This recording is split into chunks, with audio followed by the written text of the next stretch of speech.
उसमें कहीं जाति का उल्लेख नहीं है। उसके साथ एक शपथ देता है सर, उसमें भी कहीं उल्लेख नहीं है, लेकिन उसके बैक साइड में जाति लिखता है। एक सांख्यिकी सूचना प्रपत्र होता है सर, सांख्यिकी सूचना प्रपत्र, उसके अंदर जाति का मेंशन होता है सर। यह पंचायती राज की जो संस्थाएं हैं, जिला परिषद को छोड़ करके सभी एसडीओ ऑफिस है, वहां पर ये प्रपत्र उनके पास सुरक्षित है। और जो जिला परिषद के प्रपत्र हैं वो हमारे जिला कार्यालय में है। आप यदि किसी भी चुनाव के पिछले गत जो चुनाव हुए उनके या उससे पहले के चुनाव के सांख्यिकी सूचना परिपत्र मंगाकर यदि उनका विश्लेषण करेंगे तो स्थिति स्पष्ट हो जाएगी कि संविधान की मूल अवधारणा सामाजिक, आर्थिक, राजनीतिक और शैक्षणिक रूप से पिछड़ों को संविधान के अनुच्छेद 340 के अंदर जो प्रावधान किए गए उनका परिलाभ मिला या नहीं मिला। महोदय, निवेदन है आपसे कि यह प्रपत्र तस्वीर क्लियर कर देगा। एग्जाम्पल के रूप में बताएं सर, हनुमानगढ़ जिला परिषद में 29 वार्ड है, इसमें पिछड़ी जाति का एक या अति पिछड़ी जो जाति है उसका एक प्रतिनिधि है, और वो भी शायद पहली बार बना है।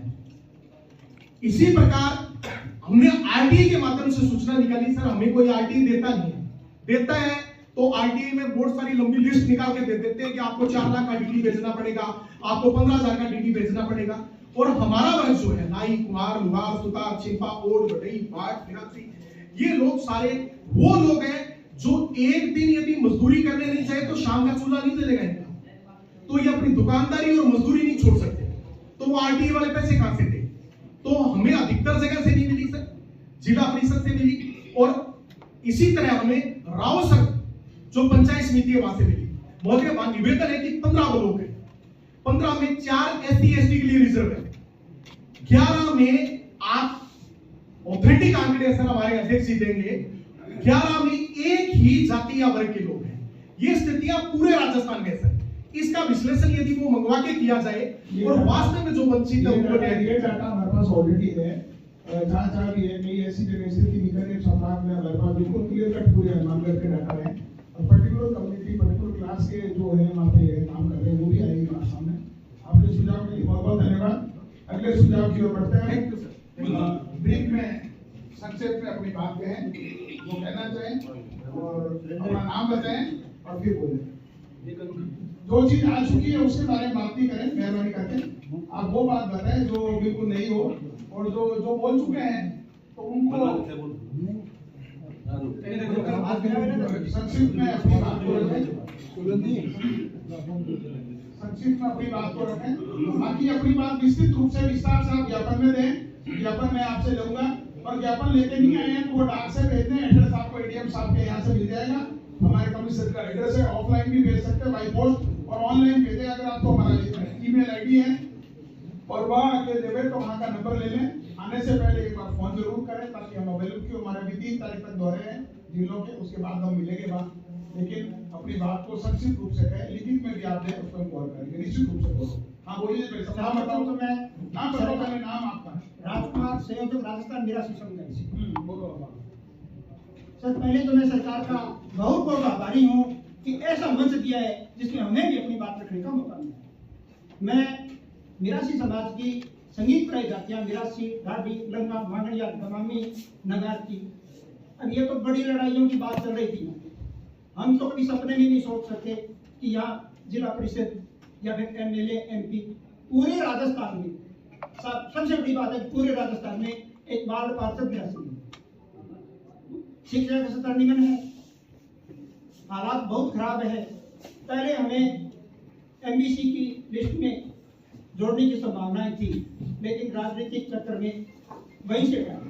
और यहाँ विराजमान सभी लोग हमारे सम्मान, सभी लोग, इन्होंने ये भी ओबीसी में है और हमें भी ओबीसी में रखा है।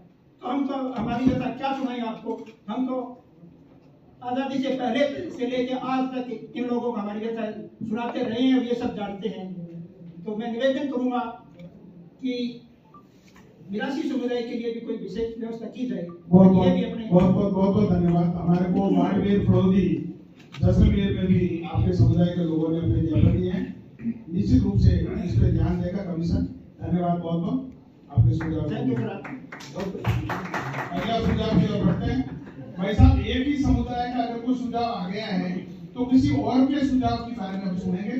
थोड़ा सा ध्यान रखें, समय की सीमा है और सभी को सुने हम, और जो आप लिखिए आप दे रहे कर रहे हैं उस पर विचार करेंगे। लेकिन जुबानी कोई बात अगर जैसे अभी तक जो कही गई बात है उसके अलावा कोई नई चीज है जो आपको लगता है कि ये इससे ये भी होना चाहिए तो उस पर बात।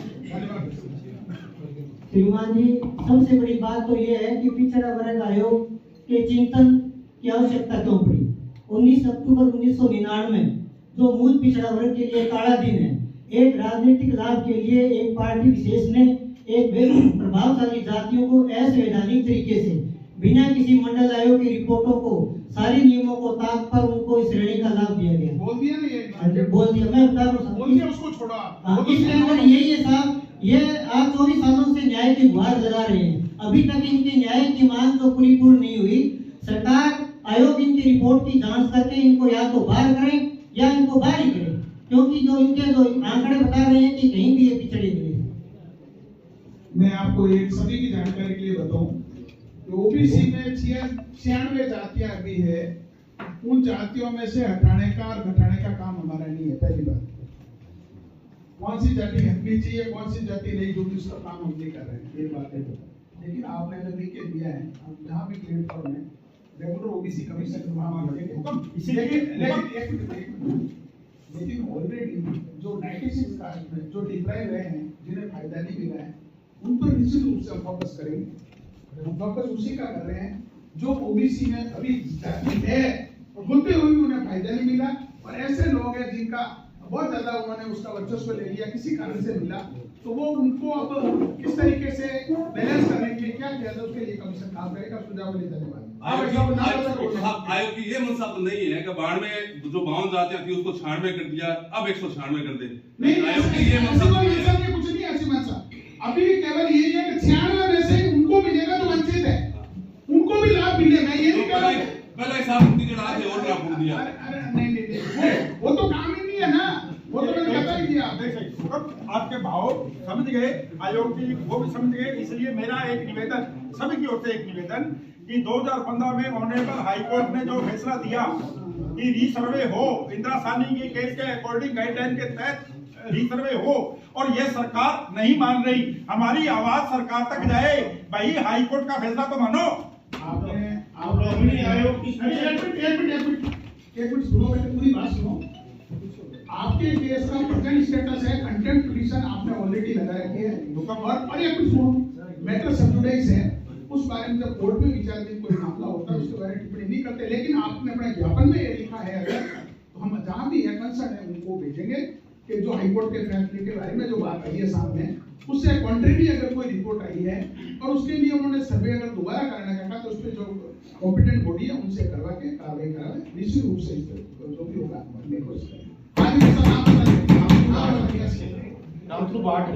हनुमानगढ़ से सब हमारे समाज के 20 साल वोट है। 1995 तक हमारे 10 सरपंच बने थे। आपका नाम बताएं? रामसू बाट। जो अपने स्टेशन में बैठे होंगे वो लोग नोट करना है, हमारे को रिपोर्ट बना के भिजवाना। 1995 में हमारे 10 सरपंच बने थे और 50 मेंबर बने थे। अब ये स्थिति है, पूरे विधानसभा में एक सरपंच है, वो ये नौड़ में, और हनुमानगढ़ में एक पार्षद है। आप चाहते क्या, अब ये बताओ? यही चाहते हैं सर, हमारे को पूरा मिले। कितना मिले? हाँ जी, कितना मिले? जितना हमारा आता है हमारे को। कितना चाहिए ये बोलो? 27% पूरा होना चाहिए हमारा, 27% पूरा होना चाहिए। हो गई बात? ओके, हाँ जी बेटा, नाम बताएं। सुरेंद्र वर्मा, हनुमानगढ़ से। आपसे मैं 3 बार लगातार मिल चुका हूँ, आपका विवेक और आपके विचार बहुत अच्छे हैं। मैं तो आपसे एक आशा करता हूँ कि अब की बार आयोग जो बैठा है, आयोग की रिपोर्ट सफलतापूर्वक हमारे विचारों के अधीन और एक दूसरे समझाए।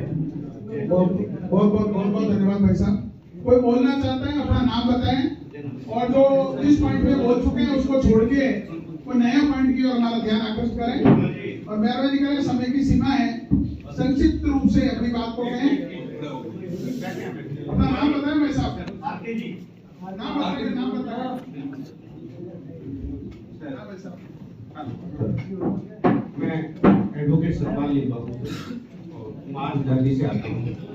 आपसे निवेदन है सर कि आपने आयोग क्या करने जा रहे हैं तो बता दिया, लेकिन आयोग इस क्षेत्र को किस प्रकार से डिस्क्राइब करेगा, क्या पैमाना रखा आयोग ने, इस बारे में श्रीमान जी के द्वारा नहीं बताया। देखिए, आयोग अपनी रिपोर्ट क्या देगा, ये कॉन्फिडेंशियल है, ये पब्लिक डोमेन में नहीं आएगी। पब्लिक डोमेन में तब आएगी जब स्टेट गवर्नमेंट को रिपोर्ट दी जाएगी, रिकमेंडेशन बकायदा उसका सारा मीडिया में वगैरह जो भी देना पड़ेगा। अभी हम इसी स्तर पर हमारा काम कर रहे हैं, इसलिए हम ये है कि ये मैंने बता दिया आपको, बार बार एक ही चीज कह रहा हूँ कि वंचित को किस तरीके से बैलेंस करना पड़े, हम उसी पर काम कर रहे हैं और हम उसी को लिए दिलाने के लिए बैठे हैं, कोशिश करेंगे, हमारा प्रयास है। और आपका जो समय आप दे रहे हैं, आप जो बड़ी बात कह रहे हैं, आपकी बात का मान रखेंगे पूरा, हम कोशिश ये करेंगे कि आपकी बात का मान सम्मान रहे, लेकिन कानूनी रूप से कोई अड़चन नहीं आवे, आगे जाके वो भी ध्यान में रखकर काम करेंगे। चलिए सर, हाँ, आप जो आयोग जो है वो कृष्णा मूर्ति वर्सेस यूनियन ऑफ इंडिया और विकास कृष्णा राव के केस के अनुक्रम में जा रहे हैं। सर, ये आपके सामने क्लियर हो चुका है कि इन जातियों की जो पहले 52 जातियां थी, अब 91 और 96 तक पहुंच चुकी है, उनके अंदर सिवाय एक जाति को छोड़कर बाकी का लोकतांत्रिक प्रतिनिधित्व बिल्कुल भी नहीं है। इस चीज को ध्यान में रखें सर। नेक्स्ट सर, मैं एक चीज और बताना चाहूंगा कि 95 से हनुमानगढ़ की स्थिति की बात करें, क्योंकि आप हनुमानगढ़ में पधारे हैं सर। हनुमानगढ़ में पधारने पर जो पंचायती राज एक्ट के अनुसार जो जिला प्रमुख बड़ी पोस्ट बनाया जा रहा है, उसके अंदर 95 में डूंगर राम जी जीत रहे हैं सर, 2000 में देवंती बेड़ीवाल जीत रही है, 2005 में राजेंद्र मक्का सर जीत रहे हैं, 2010 में शोभा सिंह गुड्डी जीत रही है, 2015 में कृष्ण कुमार टोटिया जीत रहा है। दैट मीन्स बाकी किसी भी जाति का कोई लोकतांत्रिक प्रतिनिधित्व किसी में नहीं है। संविधान के अंदर 243D and 243T municipality act के अंदर भी ये प्रोविजंस दिए हुए हैं। मैं श्रीमान जी से ये निवेदन करूंगा कि Ram Singh versus union of India के अनुक्रम में जो शैक्षणिक पिछड़ापन, प्रतिनिधित्व, पद और इन सबके साथ साथ उनके अंदर समानता के अधिकार के साथ जाते हुए सेक्शन 17 के अंदर में जो आर्टिकल 17 में जो जा रहे उसके अनुक्रम में जाए और इन जातियों को आप सुनने के लिए आप पधारे। आपका बहुत बहुत धन्यवाद। Thank you. भारतीय संविधान में समानता का मूलभूत अधिकार है और मूलभूत अधिकार में सबको समान रखने की जब कॉन्स्टिट्यूशन में व्यवस्था दी गई है और उसकी परिपालना, पूर्ण परिपालना करवाने के लिए कमीशन कटिबद्ध है, आबद्ध है। ऐसा नहीं है काम नहीं होगा, काम करेंगे और अगले सुझाव की ओर बढ़ते हैं। अगला सुझाव भाई साहब कोई देवे, जो अब तक बात हो गई उसके बारे में नहीं हटके कोई नई बात है, अपनी बात को संक्षिप्त ढंग से कहे ताकि हम ज्यादा लोगों को सुन सके। धन्यवाद। जिन जातियों के ऊपर शिकायत है वो भी यहाँ बैठे, तो वो भी मत आए, अब भाई है उनका नहीं मत, उनके मत आए, क्या सही है वो भी अपना मत दे, क्या सही है क्या गलत है, कितना सही है कितना गलत है। सही बात है, सही है, बिल्कुल बिल्कुल बिल्कुल बिल्कुल। मेरे पास में कोई भी आदमी किसी भी पार्टी में, बताऊं आपके जानकारी के लिए बताऊं एक बात और, मैंने राजस्थान के अंदर जो रजिस्टर्ड है party, political party election commission में, हमने सबको लिखित में नोटिस दिया भाई साहब, और सबका जवाब राइटिंग में लिया मैंने, और हमारी कमीशन की रिपोर्ट में लिखूंगा मैं कि ये पॉलिटिकल पार्टी का स्टैंड ये रहा ओबीसी के लिए। ऐसा नहीं है कि भाई लिखा के लिया है। और यहाँ भी मैं जहां भी जाता हूँ मैं सभी को उसकी बंदे को व्यक्तिगत रूप से, कोई आदमी अपनी बात को कहने के लिए स्वतंत्र है, उसका मूलभूत अधिकार है बोलने का, लेकिन ये हमेशा ये ध्यान रखने की बात, किसी को ऐसी चीज नहीं करनी है जो अशोभनीय है, किसी व्यक्तिगत रूप से कटाक्ष करना नहीं हो, बाकी अपनी बात को रखने का और दम से रखने का, मजबूत से रखने का अधिकार है। सुझाव की ओर बढ़ते, अपना नाम बताएं साहब और सुझाव दें। आरके वर्मा बोल रहा हूँ सर। मैं बहुत बहुत धन्यवाद कहता हूँ कि आप यहाँ पर आए, लेकिन हम तो वो लोग हैं जो दिल्ली तक जाकर इस होमवर्क के लिए जस्टिस रोहिणी आयोग के पास 2 बार सबमिट हुए, उससे पहले एसजीपीसी श्री फोर्ट में था, इसी तरह से वहाँ भी प्रेजेंट हुए, उसके बाद में सुप्रीम कोर्ट में भी गए, हाई कोर्ट में भी गए। लेकिन जब एनसीबीसी के चेयरमैन चीफ जस्टिस साहब थे, वो आजकल इस मूवमेंट को मूव कर रहे हैं, तो आप समझ सकते हैं कि ये मूवमेंट कितना प्रभावशाली है। हम सब मिलकर भारत को सक्षम, सबल और प्रभावशाली बनाने में लगे हुए हैं। लेकिन जब ये 52% जातियां लगभग अब 56% या लगभग 65% हो गई हैं, अगर ये निर्भर रहेंगी तो सक्षम कैसे बनेगा भारत। अब इनका बनना भी जरूरी है कि सक्षम, सबल और प्रभावशाली होना।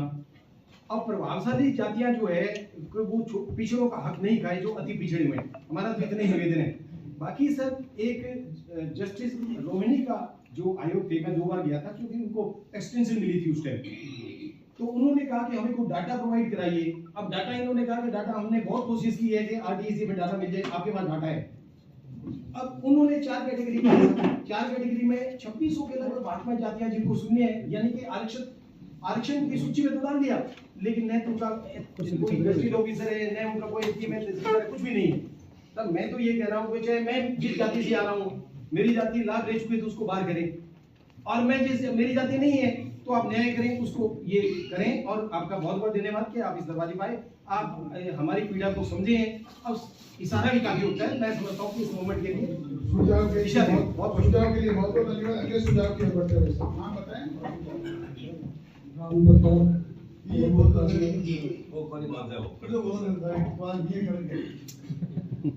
आदरणीय अध्यक्ष महोदय, आदमी करते कुछ तथ्य